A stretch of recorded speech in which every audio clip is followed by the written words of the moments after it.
ওম হম হনুমতে নমঃ। রাধে রাধে বন্ধুরা, আশা করি রাধারানী ও বালাজির কৃপায় আপনারা সকলেই বেশ ভালো আছেন। আমি আপনাদের বন্ধু আচার্য কৌশিক প্রথমেই সকলকে ইংরেজি নতুন বছর 2025-এর অনেক অনেক শুভেচ্ছা, অভিনন্দন ও কৃতজ্ঞতা জ্ঞাপন করছি। তার সাথে সাথে যারা একেবারে এই চ্যানেলে প্রথমে এসেছেন এবং দীর্ঘ সময় ধরে এই পরিবারের সাথে যুক্ত আছেন, প্রত্যেককেই আপনাদের নিজের চ্যানেল অ্যাস্ট্রোদিশায় অনেক অনেক স্বাগত জানাই। আজকের এই প্রতিবেদনে আলোচনা করব মিথুন রাশি ও মিথুন লগ্নের জাতক জাতিকাদের 2025 সালের প্রতিকার সহযোগে এমন 9টি গুরুত্বপূর্ণ ভবিষ্যবাণী যা আপনার সাথে এই বছরেই ঘটতে চলেছে। জ্যোতিষশাস্ত্র অনুসারে রাশিচক্রের তৃতীয় রাশি এবং বায়ুতত্ত্বের রাশি মিথুন, যার ইংরেজি নাম জেমিনাই। আর এই রাশির অধিপতি হলেন বাক, বুদ্ধি, গণিত ইত্যাদির কারক গ্রহ এবং গ্রহের যুবরাজ বুধ। তাই আপনি যদি মিথুন রাশি বা মিথুন লগ্নের জাতক জাতিকা হয়ে থাকেন, তবে সম্পূর্ণ ভিডিওটি বেশ মনোযোগ সহকারে দেখবেন, যাতে কোনো মূল্যবান বিষয় মিস না হয়ে যায়। আর হ্যাঁ, যদি ভিডিওটি দেখে কিঞ্চিত মাত্র উপকৃত হয়ে থাকেন, তবে অবশ্যই চ্যানেলটিকে সাবস্ক্রাইব করে দিতে ভুলবেন না। তো আসুন আর কথা না বাড়িয়ে জেনে নিই 2025 সালের এমন 9টি বড় এবং মহা গুরুত্বপূর্ণ ভবিষ্যবাণী যা আগামীতে আপনাদের সাথে ঘটতে চলেছে। আপনাদের উদ্দেশ্যে একটি বিশেষ ঘোষণা: আপনারা যদি নিজেদের অথবা আপনাদের কোনো প্রিয়জনের জন্মকুণ্ডলী বিচার করতে চান অথবা জীবনে চলমান যে কোনো সমস্যার জ্যোতিষ ও তন্ত্র সম্বন্ধীয় সমাধান পেতে চান, তবে স্ক্রিনে আসা এই নম্বর 9903512545 এই নম্বরে হোয়াটসঅ্যাপে যোগাযোগ করতে পারেন। পেশাগত জীবন অর্থাৎ চাকরি বা ব্যবসার দৃষ্টিকোণ থেকে বছরের শুরুর সময়টাই মিথুন রাশি ও মিথুন লগ্নের জাতক জাতিকারা এক প্রকার মিশ্র বা মধ্যম ফল পাবেন। যেহেতু বছরের শুরুতেই আপনাদের দ্বাদশভাবে দেবগুরু বৃহস্পতি অবস্থান করে থাকবেন, সেই কারণে কর্মক্ষেত্রে অর্থাৎ চাকরি বা ব্যবসায় তেমন কোনো বিশেষ সুযোগ সুবিধা পাবেন না বললেই চলে। ব্যবসায়ীদের ব্যবসায় সাফল্য অর্জনের জন্য অবিরাম প্রচেষ্টা চালিয়ে যেতে হবে। অন্যদিকে চাকরিজীবীদের ক্ষেত্রে বছরের শুরুতেই দ্বাদশভাবে দেবগুরু বৃহস্পতির অবস্থানের কারণে চাকরিতে স্থানান্তর অর্থাৎ ট্রান্সফার বা চাকরি পরিবর্তনের মতো পরিস্থিতির সৃষ্টি হতে পারে। তবে বছরের মধ্যবর্তী সময়ের পরে যখন দেবগুরু বৃহস্পতি আপনাদের রাশিতে গোচর করবেন, সেই সময়ের পরে দেবগুরু বৃহস্পতির প্রভাবে আপনারা আপনাদের চাকরি ক্ষেত্রে বা ব্যবসায় কোনো বিশেষ লাভ অর্জন করতে পারবেন। যেহেতু বছরের মধ্যবর্তী সময় পর্যন্ত ছায়াগ্রহ রাহু ও কেতু মহারাজ যথাক্রমে আপনাদের দশমভাবে ও চতুর্থভাবে অবস্থান করে থাকবেন, সেই কারণে চাকরিতে বা ব্যবসায় বেশ কিছু আকস্মিক পরিবর্তনের সম্মুখীন হবেন। এমনকি এই সময় পেশাগত জীবনে নতুন কিছু যুক্ত হওয়ার বা নতুন কোনো দায়িত্ব বৃদ্ধি পাওয়ার সম্ভাবনা প্রবল। চাকরিজীবীদের ক্ষেত্রে চাকরিতে বদলি বা চাকরি পরিবর্তনের সম্ভাবনা বছরের মাঝামাঝি সময় পর্যন্ত থাকবে। মার্চ মাসের পরে যখন ন্যায়াধীশ ও কর্মফলদাতা শনি মহারাজ আপনাদের দশমভাবে গোচর করবেন, তারপরে ধীরে ধীরে কর্মক্ষেত্রে অর্থাৎ চাকরিতে বা ব্যবসায় দীর্ঘদিন ধরে চলমান যে কোনো সমস্যার বা ঝামেলার অবসান ঘটবে। আপনাদের চাকরি ও ব্যবসায় স্থিতিশীলতা বজায় থাকবে। তবে দশমভাবে শনি মহারাজের অবস্থানের কারণে আপনাদের কঠোর ও কঠিন পরিশ্রম করতে হবে। এক কথায় কঠোর ও কঠিন পরিশ্রমের দ্বারাই জীবনে সফলতা অর্জন করতে পারবেন। অর্থনৈতিক দৃষ্টিকোণ থেকে নতুন বছর 2025 মিথুন রাশি ও মিথুন লগ্নের ব্যক্তিদের জন্য মধ্যম ও মিশ্র ফলপ্রদ বছর। যেহেতু বছরের শুরুতেই আপনাদের দ্বাদশ স্থানে দেবগুরু বৃহস্পতি অবস্থান করে থাকবেন, সেই কারণে ধনাগমে বাধা বিপত্তির সৃষ্টি হবে, যার ফলে অর্থনৈতিক উন্নতি বা অগ্রগতির গতি মন্থর হয়ে যেতে পারে বা হ্রাস পেতে পারে। এই সময়ের ব্যবধানে যে কোনো প্রকার বিনিয়োগ করা থেকেও আপনাদের বিরত থাকতে হবে, অন্যথায় আর্থিক ক্ষতির সম্মুখীন হতে পারেন, অর্থাৎ অর্থনৈতিক লাভের আশা খুবই কম। বছরের মাঝামাঝি সময়ের পরে যখন দেবগুরু বৃহস্পতির গোচর আপনাদের রাশিতে হবে, অর্থাৎ আপনাদের রাশিতেই অবস্থান করবেন, সেই সময়ের পরে অর্থনৈতিক অবস্থা বা পরিস্থিতির বিশেষ উন্নতি হতেই দেখা যাবে।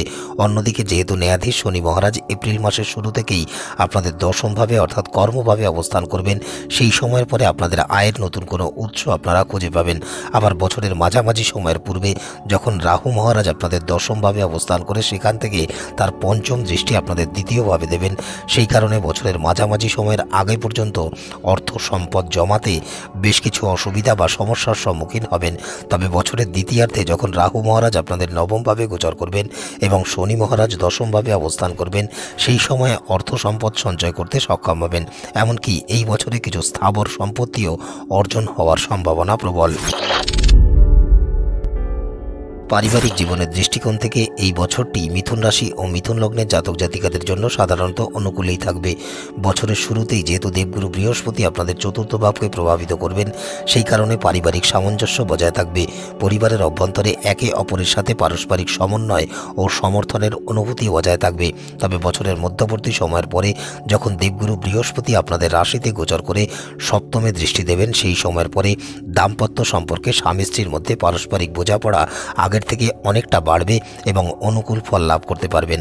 পাশাপাশি পরিবারের অভ্যন্তরে সুখ ও শান্তির সঞ্চার ঘটবে।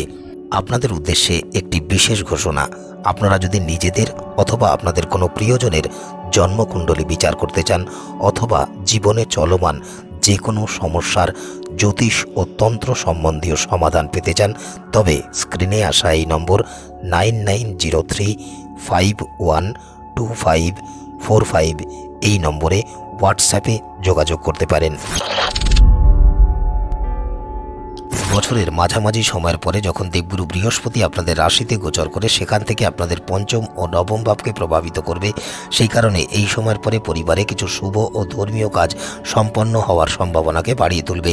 সন্তানের ক্ষেত্র থেকে বছরের শুরুটি মোটের উপরে স্বাভাবিকই থাকবে। তবে যেহেতু বছরের শুরুতে আপনাদের দ্বাদশভাবে দেবগুরু বৃহস্পতি অবস্থান করে থাকবেন, সেই কারণে বছরের প্রথমার্ধে সন্তান সম্পর্কিত কোনো বিষয়ে উদ্বেগ দেখা দিতে পারে। তবে মে মাসের পরে দেবগুরু বৃহস্পতির প্রভাবে আপনাদের সন্তানরা ক্রমাগত উন্নতি ও অগ্রগতি করবেন। বিশেষ করে শিক্ষাক্ষেত্রে উন্নতি ও অগ্রগতি হবে এবং এই সময় তারা কোনো স্বনামধন্য শিক্ষা প্রতিষ্ঠানে ভর্তিরও সুযোগ পাবেন। স্বাস্থ্যের দিক থেকে নতুন বছর 2025 সালের প্রথমার্ধের সময়টি সাধারণত তেমন অনুকূল হবে না বললেই চলে। দ্বাদশভাবে দেবগুরু বৃহস্পতির অবস্থানের কারণে আপনারা স্বাস্থ্যের উত্থান পতনের সম্মুখীন হতে পারেন। বিশেষ করে যারা ডায়াবেটিস রোগী তাদের অধিক সচেতন ও সতর্ক থাকতে হবে। দেবগুরু বৃহস্পতির এই অবস্থানের কারণে আপনারা সংক্রমণ, ছোঁয়াচে রোগ বা পেট সংক্রান্ত কোনো রোগ বা সমস্যার সম্মুখীন হতে পারেন। তবে মে মাসের পরে যখন আপনাদের রাশিতে দেবগুরু বৃহস্পতি গোচর করবেন, তারপর থেকে আপনাদের মানসিক ও শারীরিক স্বাস্থ্যের প্রভূত উন্নতি করতেই দেখা যাবে। তবে সম্পূর্ণ বছর জুড়ে আপনাদের সঠিক সময়ে খাওয়া দাওয়া ও সুষম আহার গ্রহণ করার ক্ষেত্রে বিশেষ গুরুত্ব দিয়ে চলতে হবে, অন্যথায় আপনারা পেট সম্পর্কিত কোনো সমস্যার সম্মুখীন হতে পারেন। পাশাপাশি যে কোনো নেশাজাত দ্রব্য গ্রহণ করা থেকেও বিরত থাকার প্রচেষ্টা করতে হবে। প্রেম সম্পর্কের দৃষ্টিকোণ থেকে এই বছরটি তেমন বিশেষভাবে অনুকূল সময় হবে না বললেই চলে। বছরের শুরু থেকে বছরের মধ্যবর্তী সময় পর্যন্ত কোনো না কোনো কারণে প্রেম সম্পর্কে টানাপোড়েন দেখা দেবে। তবে মে মাসের পরে যখন দেবগুরু বৃহস্পতির গোচর আপনাদের রাশিতে হবে, তারপরে আপনাদের প্রেম সম্পর্কের অভ্যন্তরে পারস্পরিক সংযোগ ও বোঝাপড়ায় অনেক উন্নতি ও শ্রীবৃদ্ধি ঘটবে। অন্যদিকে যেহেতু বছরের মাঝামাঝি সময়ের পরে রাহু মহারাজ আপনাদের নবমভাবে গোচর করবেন এবং সেখান থেকে আপনাদের পঞ্চমভাবে দৃষ্টি দেবেন, তাই বছরের মধ্যবর্তী সময়ের পরে পারস্পরিক সমন্বয়, বিশ্বাস বজায় রাখা আপনাদের পক্ষে খুবই গুরুত্বপূর্ণ কর্তব্য হিসেবেই বিবেচিত হবে। ভ্রমণের দৃষ্টিকোণ থেকে নতুন বছর 2025 সালের প্রথমার্ধের সময়টি বেশ অনুকূল সময় হবে। যেহেতু বছরের শুরু থেকেই দেবগুরু বৃহস্পতি আপনাদের দ্বাদশভাবে অবস্থান করে থাকবেন, সেই কারণে এই সময় দেবগুরু বৃহস্পতির কৃপায় বিদেশে বা দূরে কোথাও ভ্রমণের শুভযোগ তৈরি হবে। এমনকি এই সময়ের অভ্যন্তরে চাকরি বা ব্যবসা সূত্রে বিদেশে ভ্রমণ করতেও হতে পারে। পাশাপাশি দ্বাদশভাবে দেবগুরু বৃহস্পতির অবস্থানের কারণে যে কোনো ধর্মীয় পীঠস্থানে ভ্রমণেরও সুযোগ পেতে পারেন।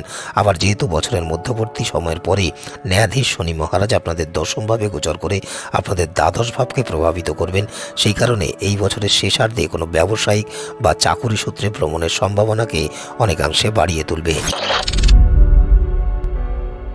এবারে যদি প্রতিকার বা উপায়ের বিষয়ে আলোচনা করা হয়, তবে গ্রহ নক্ষত্রের অশুভ প্রভাব ও নানা প্রকার বাধা বিপত্তি থেকে মুক্তি পেতে মিথুন রাশি ও মিথুন লগ্নের জাতক জাতিকারা বছরের প্রতিদিন নিয়মিতভাবে গৃহ, মন্দির বা যে কোনো ধর্মীয় পীঠস্থানে হলুদ ফল, হলুদ মিষ্টি নিবেদন করে পূজা আরাধনা করে হনুমানজির এই মন্ত্র অতুলিত বলধামং হেম শৈলাভ দেহং ধনুজ বন কৃষাণম জ্ঞানী নামগ্রকন্নম সকল গুণ নিধানং বাণ রাণামদীশম রঘুপতি প্রিয় ভক্তং বাত জাতং নমামি। এই মন্ত্রের 108 বার করে জপ করুন।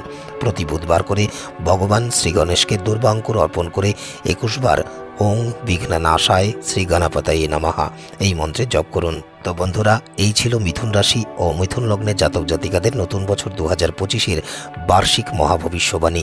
নানা প্রকার জ্যোতিষ সম্বন্ধীয় তথ্য পেতে এবং জীবনের সঠিক দিক নির্দেশনা পেতে চ্যানেলটিকে অবশ্যই সাবস্ক্রাইব করে দেবেন। আজকের মতো এতটুকুই। দেখা হবে অন্য কোনো প্রতিবেদনের সাথে। ততক্ষণ স্ক্রিনে আসা এই প্রতিবেদনগুলি আপনারা দেখতে পারেন। ভালো থাকবেন, সুস্থ থাকবেন।